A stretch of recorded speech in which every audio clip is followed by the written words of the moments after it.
Hello বন্ধুরা, আমি বলেছিলাম না তোমাদের সাথে সেদিনকে বানানো পোলাও আর শাহি আলুর দমের রেসিপিটা শেয়ার করব। চলো তাহলে তোমাদের সাথে আজকে শেয়ার করে ফেলি।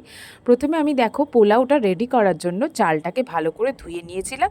ধুয়ে নিয়ে চালুনির মধ্যে রেখে জলটাকে এইভাবে ঝরিয়ে রেখে একটা থালার মধ্যে সুন্দর করে এইভাবে পেতে পেতে দিয়েছিলাম।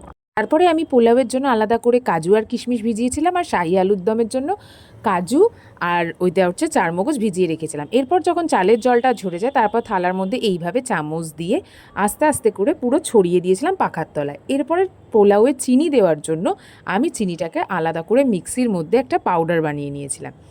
এরপরে দেখো আমি এই চালটাকে রেডি করবার জন্য এর মধ্যে হলুদ গুঁড়ো, তারপরে আদা বাটা, গুঁড়ো করা চিনি, সামান্য নুন দিয়ে ভালো করে এটাকে মাখিয়ে রেখে দিয়েছিলাম। ও অবশ্যই বলে দিই, এর মধ্যে তোমরা কিন্তু আগে ঘিটাও দিয়ে দিতে পারো। এটা অবশ্য আমার স্টাইল, মানে আমার স্টাইল বলতে আমার শাশুড়ি মায়ের স্টাইল।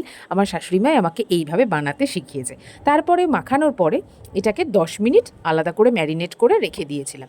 এরপর যখন 10 মিনিট হয়ে যায় কড়ার মধ্যে সাদা তেল ঘি দিয়ে হালকা লো আঁচে গরম করতে দিয়েছিলাম। এরপরে এর মধ্যে তেজপাতা, কাজু কিশমিশগুলো আলাদা করে ভেজে তোমরা তুলে নেবে, বা তার আগে তোমরা গোটা গরম মশলা ফোড়ন দিয়েও একসাথে ভাজতে পারো, কোনো ব্যাপার না।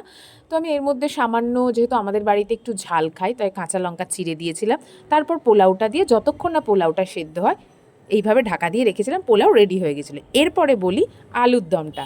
আলুর দমের জন্য তো আলু কাটাই আছে, দেখলে পরিষ্কার করে। তারপর কড়ায় তেল দিয়ে জিরে ফোড়ন দিয়ে, গোটা জিরে অবশ্যই, নুন হলুদ দিয়ে আলুটাকে এইভাবে ভাজতে দিয়েছিলাম। কিছুক্ষণ ভাজার পরে এর মধ্যে আমি জিরে গুঁড়ো অ্যাড করেছিলাম। দেখো, যেটা দেখানো হয়নি কারণ বাচ্চা ছোটো তো সবসময় নেওয়াটা সম্ভব হয়নি ভিডিও।